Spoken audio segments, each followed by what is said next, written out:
Here in the United States, we've been so deeply engrossed in our own debates over whether men should be allowed to compete on girls' swim teams or whether it's immoral to carry our groceries in plastic bags that we have missed the fact that the government of China has been busy with its own agenda, taking over the world.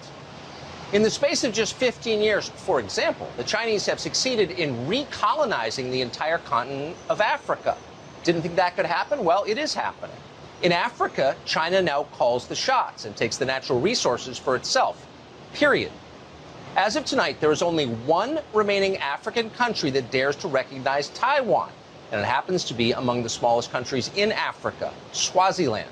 Everyone else on the continent obeys Beijing. But wait a second, how can this be happening? Isn't colonialism racist and bad? Yes, it is. And no one's worse and more racist than the Chinese. Go on Chinese social media sometime and see how they describe the Africans they've subjugated. It's horrifying. So why isn't the New York Times writing stories about any of this? You know why. Because the New York Times is on China's side. That's why they all but ignore the brutal Chinese colonization of Latin America, which is also in full swing right now. Colonialism violates everything the New York Times once claimed to believe in, but that's okay because they never really believed any of it anyway. It was always about power. We came to Brazil this week to see for ourselves what the Chinese are doing to Latin America. We're making a documentary about it for our Tucker Carlson original series. Brazil has the last pro-American government in Latin America. It's our single most important ally in the Western Hemisphere. Allowing Brazil to become a colony of China would be a significant blow to us and potentially a very serious military threat. The Biden administration appears to be in favor of it. One person who's emphatically not in favor of it is the president of Brazil, Jair Bolsonaro. So, of course, the American media hate him. Here's some of their slander. The United States isn't the only country lurching dangerously towards authoritarianism. It is happening all over, indeed. Just yesterday, for example, Brazilians elected Jair Bolsonaro. Usually you don't get rid of an aspiring dictator through the electoral process. Brazil is going to have trouble with Bolsonaro. It's that same authoritarian, like women-hating, racist energy. He's the Trump of Brazil. President Bolsonaro doesn't believe in social distancing, doesn't want lockdowns, much more extreme than President Trump. Brazil's far-right nationalist president Jair Bolsonaro spoke at an event in Dallas.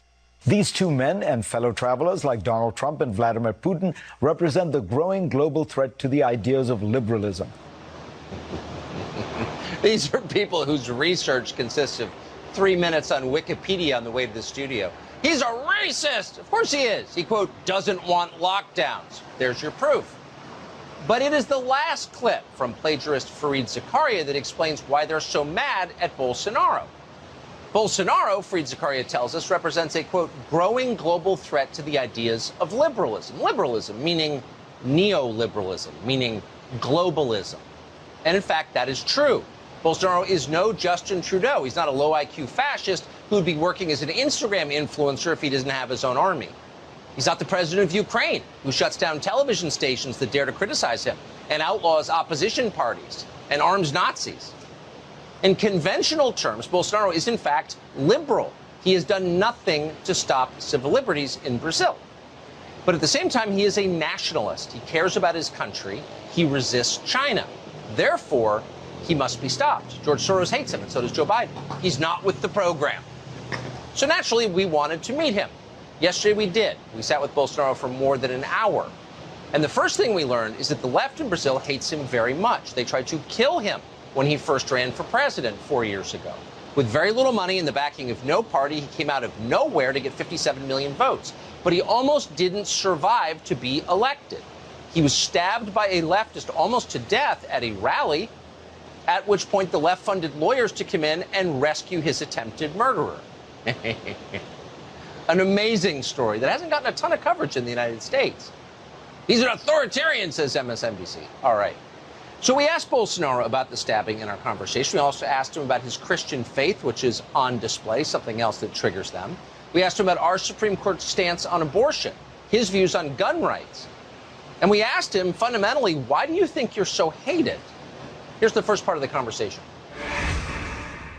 The parallels between politics in Brazil and politics in the United States are striking to an American. you are opposed by a coalition of billionaires, college professors, and CNN. Tell us what the opposition wants. What will Brazil look like if your opponent wins, do you think? A minha eleição foi quase milagre. My election itself was almost a miracle. I had nothing going for me to be elected. I was just, say, an isolated member of Congress, known as the lower segment of National Congress in Brazil. I conducted my campaign anchored on a biblical passage, John 3:32. Thou shalt know the truth, and the truth shall set you free. The media never gave me any visibility or space. Much to the contrary.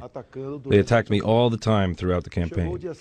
On September the 6th, 2018, the eve of the election, I suffered an attempted assassination. Far-right candidate Jair Bolsonaro was being carried through a crowd. You can see him there on the shoulders of some supporters when suddenly a man with a knife stabs him in the abdomen. Doctors say my survival was a miracle, and the same is true for my election. And a very important factor, which you may perhaps not be aware of, is the fact that Brazil had a country that, upon taking office as president, the incumbent president surrendered strategic positions in the cabinet political parties, including the cabinet ministries, state banks, state companies. I did not do that. So I got a lot of pushback, strong pushback from Brazilian parliament, and we were able to withstand. In 2019, in 2020, of course, the pandemic hit and everything changed. And this country was doomed to a fiasco because many governors actually gathered forces through the economy to defeat me. We were able to successfully come to the end of 2020, 2021, and came to a positive balance of about 3 million new job posts created in Brazil during the pandemic. And we're now in the last year of my current term in office, and the left wing is really going desperate, because despite everything, we're doing pretty well. Now, the problems in Brazil are the problems that are there for the whole world, such as, for example, inflation as a result of mistake, and policies adopted during the pandemic such as stay-at-home, and the economy will take care of itself later. The lockdown policies, as well as the war between Ukraine and Russia, which has partly, of course, affected the price of fuels, which in turn, of course, reflects in higher inflation levels. The left wing tries to use that to defeat me. If they do come back to power, in my view, they will never go back or go out of power again. Even former President Lula, everything he says, despite all the foolish things he says, and despite attacking so many people, such as Christians, for example, when it comes to the issues such as abortion policy and the apparent partnership he has with many crooks and thieves, he wants many crimes to no longer be crimes. And he wants to be able to lend money to dictatorships all around the world. He wants to disarm the good, willing population.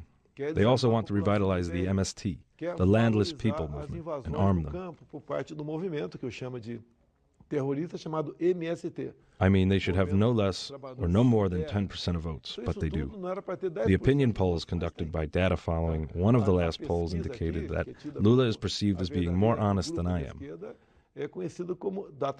This kind of opinion poll, of course, is totally mistaken and doesn't work, but they do conduct these polls to attach some element of credibility to potential future manipulation of votes. That's a suspicion we clearly have. That's actually more than a suspicion. We have some circumstantial evidence, and if the left wing does come back to power, in my view, they'll never leave power anymore.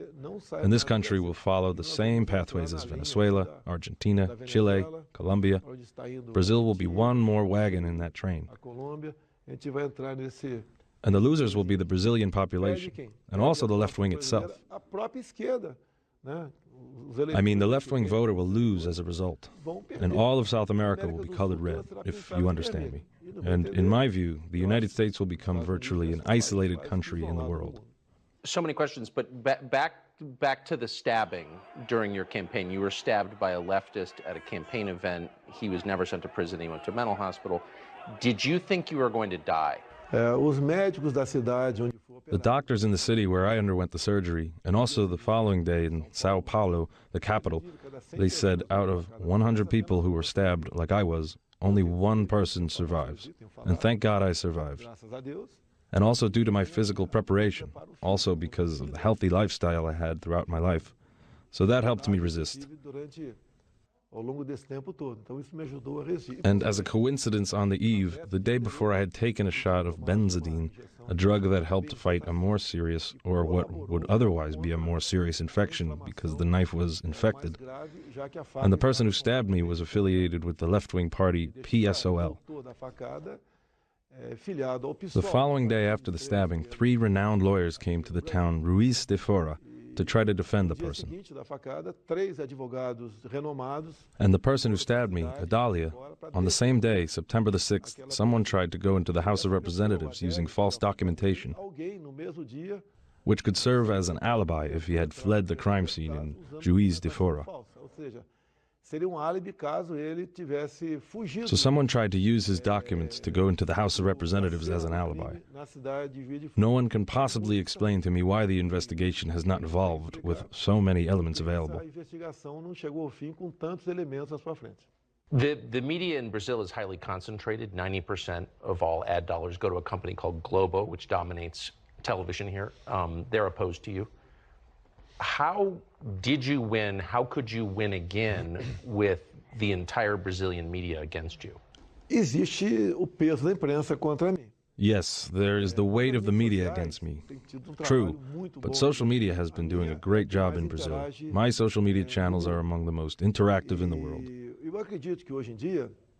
And I believe that today we have about 40% of the population who has not yet expressed their voting intentions, and most of the voters, we believe, will vote for me during the elections. Why is there no Fox News in Brazil? CNN is here. You got over 50 million votes in the last election. CNN's a political player here, so is Globo, but there's no TV channel for your voters? Well, if I could, launch an appeal to you, I can only say that you will be the most welcome in Brazil. You will be an excellent counterpart to the other vehicles or outlets. There are very few media outlets that are really unbiased in Brazil. That's something we need. And we do have one program in the Jovem Pan network called The Dots in the Eyes. The Dots in the Eyes, or The Dots on the Eyes, and they're excellent. They really showcase the good things going on in this country. So you find yourself in a place where the permanent bureaucracy here in Brasilia, the state-owned companies, the media, leaders in countries around Brazil are all opposed to you. You stand effectively alone. Are you bothered by that, or how do you... Brazil is an economic powerhouse in South America. The 10 countries with which we have political, geopolitical, physical borders are not that economically strong as compared to Brazil. We are what you might describe as a cherry on the cake. If Brazil goes down or collapses, the whole of South America will go down and be colored red, if you understand me. And it will certainly, of course, be a country aligned with other ideologies outside of Brazil. And it will establish a wonderful bloc, wonderful between quotation marks, and they will be able to impose their will on the world. Brazil remains a democracy, but we do run a serious risk of collapsing. It was the COVID pandemic that revealed who Bolsonaro really is. Bolsonaro did what our leaders refused to do during COVID. He thought for himself.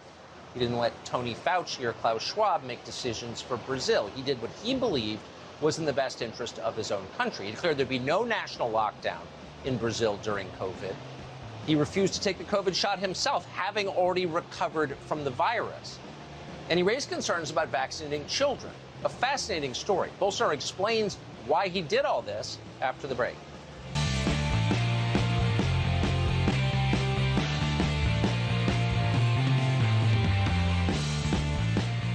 Bolsonaro is one of the very few world leaders, certainly the only leader of a big country in the West, who refused to destroy his own nation's economy in response to COVID.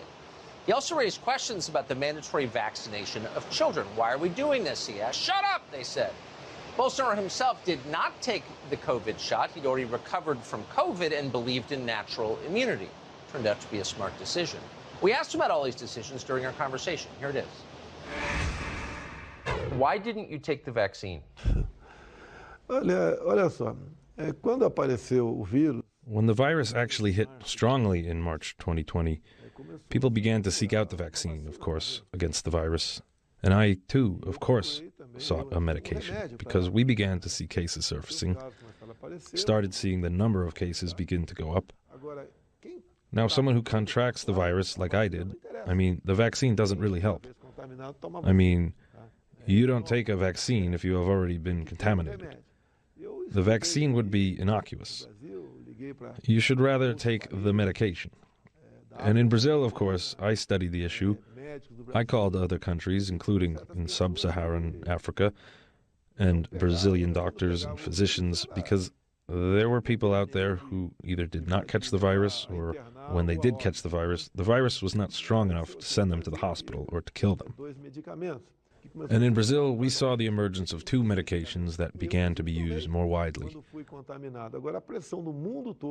I myself took them when contaminated. But the global pressure all over the world from the media outlets and from the pharmaceutical companies, they were all against the early treatment. They actually focused on the vaccine. I read Pfizer's contract, and one of the clauses said, "We shall take no responsibility whatsoever for any side effect arising from the vaccine." I became concerned about that. And Congress in Brazil decided to vote and pass a piece of legislation saying that Pfizer or any other pharmaceutical company would not take responsibility for any side effect arising from the vaccine. We also had information, including from the U.S. FDA, that several side effects are likely to emerge this year or next year in the foreseeable future. So, the concern, as mentioned by many doctors, was that people who were infected by the virus were already immune and did not have to take the vaccine.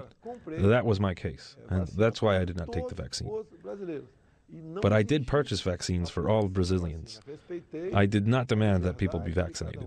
I respected individual freedom. Each one was free to vaccinate or not. And I believe that about 20% of the Brazilian population decided not to take the vaccine. As I said before, maybe I was the only head of state in the world who did not accept restrictive measures or was against restrictive measures, and perhaps one of the few heads of state in the world who did not take the vaccine because I had already contracted the virus. The left was so worried about taking me out of office that they wanted me to take the vaccine, and I said, well, let me die. Just let me die, then, and choose my policy. In South America, we are the one country that best addressed the issue involving the need for vaccines. And we very properly and adequately equipped our hospitals with equipment and medications. And I believe we have pretty much turned the page there.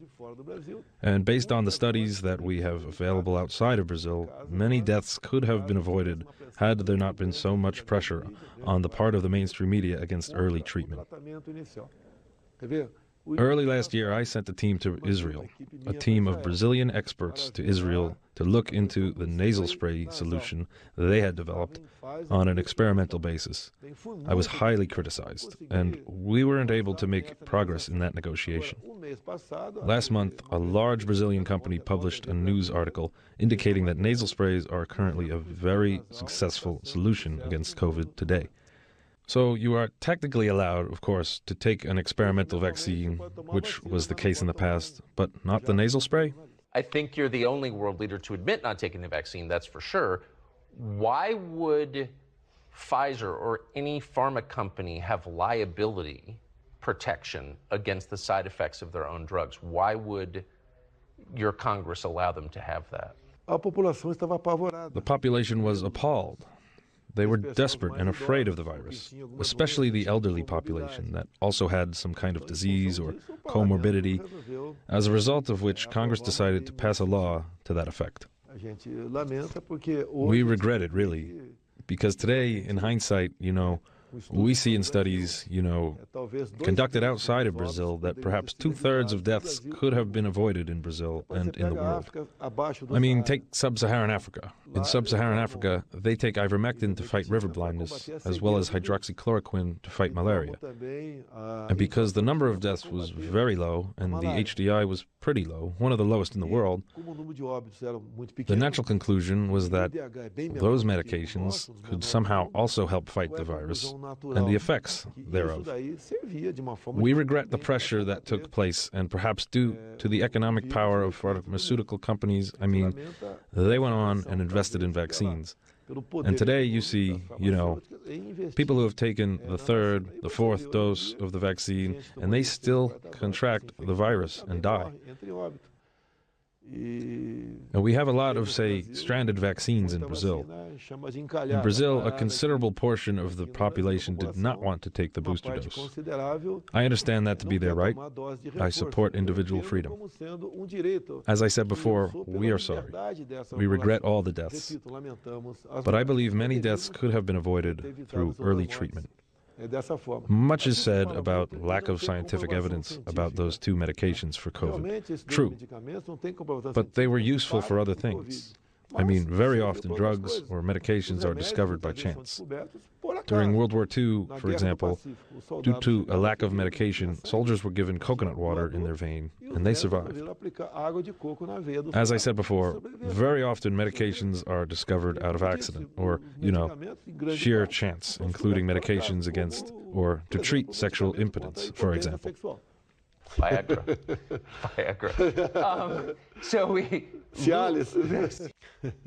Where do you think the COVID virus came from? Well, allegedly from a laboratory on the other side of the world, but no deep investigation or no in-depth investigation has been conducted. It would seem that COVID has proved to be of interest for many people in the world. Many heads of state ended up imposing their will, and they felt the taste of dictatorship. In Brazil, state governance felt the taste of acting as dictators by mandating that people should stay at home and shutting down shops and not allowing people to go to school if they had not been vaccinated. So they felt that power in their hands. They could do everything during COVID. And more importantly, when it came to the public weal itself, many things could be purchased by governors and mayors. Although many of them, or the vast majority, are honest, they were nevertheless able to buy just about anything without much of a sense of responsibility. So that taste of not being accountable for your actions during COVID is something that flourished among many top officials in Brazil. The left in Brazil, just like the left in the United States, is intent on disarming the civilian population, makes them more obedient. But it doesn't make the country safer, and Bolsonaro proved that by loosening his country's gun laws and thereby lowering Brazil's murder rate by quite a bit. That's straight ahead. So here in Brazil, it is still a mostly pro-life country. It's still mostly a Christian country, but the left here would very much like to change that. Babies are the problem.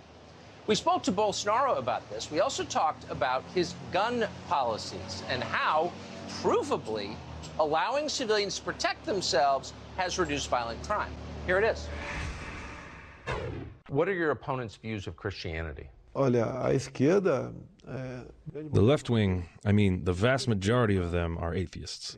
They do not respect anything.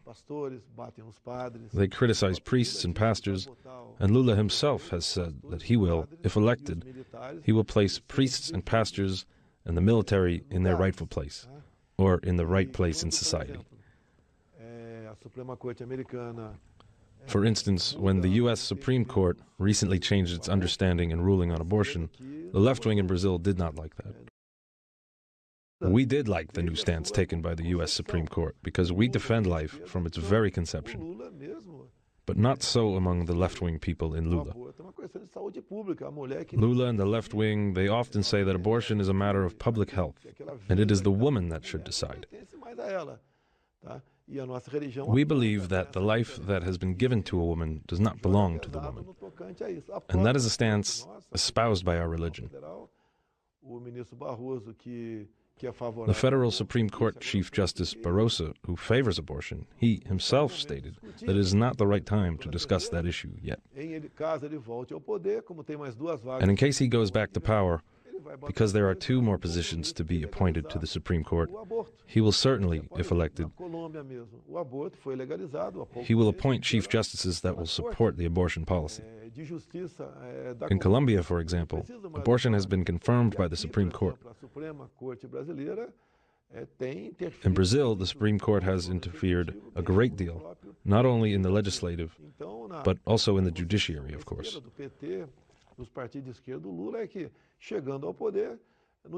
Lula and the left wing believe that once they do come back to power, it would be irrelevant to count on those who are elected in Congress, because they will actually wield power over Parliament. And they will be able to legislate through the Supreme Court, just as they have legislated on issues such as homophobia and nepotism, which is, of course, the policy of employing members of your own family as a publicly appointed member of Congress. We lowered the tax called IPS, the tax on industrialized goods, and the Supreme Court said that was not correct. They changed it. Very often, the Supreme Court in Brazil, they make decisions that should otherwise be only decided by the executives, such as, for example, federal taxes. The left in Brazil, Lula, seem to be trying to introduce identity politics, American-style race, resentment-based politics into Brazil. Do you notice this, and is it working? It is a way to divide and conquer. You know, even before Lula took office in 2003, the left wing would already preach that. I mean, the division of people along identity lines, such as blacks and whites, and employers and employees, and people from the northeastern Brazil, vis-a-vis southern Brazil. They have gained followers as a result of that approach. And the major divisionary split today is between employers and employees. Lots of followers, and they say that, hey, you're not doing well today because of your employer. And that divide approach or policy, the workers probably have always gained at least 1/4 of the Brazil population. They have always been supported by at least 1/4 of the Brazilian population. My father-in-law is known as Paulo Nigon, black man, and I am blue-eyed white man. Racism is there in Brazil, yes, but not as it is often described. Most of our main football players are, you know, people of African descent. No worries. You've liberalized gun laws here. You've made it easier for civilians to own firearms. Why did you do that? I was unable to actually change the Brazilian law, but by means of a presidential decree and also through ministerial orders, we interpreted the existing legislation as best as possible. And there has been a substantial increase in the number of people who legally own firearms in Brazil. And the consequences you see in the Brazilian media is a drop in the number of people who are killed by firearms in Brazil. We understand that once people get armed, you know, the crooks, the thieves, will think twice before they break into other people's property. If, of course, the number had gone up, I would be blamed. But just the opposite is going on today. And if reelected, if everything goes well, we will have a substantial support in Congress, and we will be able to pass laws on firearms very much along the same lines as in the U.S. Chinese companies have been clear-cutting huge swaths of the Amazon rainforest for many years, but since Bolsonaro became president, Hollywood has awakened to this and blames him for it. Amazing. We asked him what exactly is happening in the Amazon. That's next.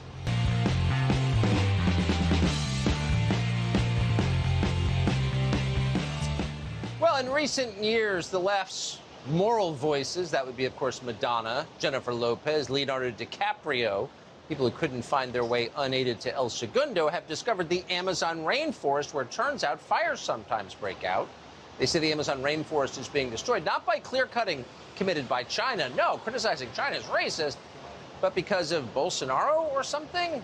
Anyway, the earth is in the balance. We asked Bolsonaro about that.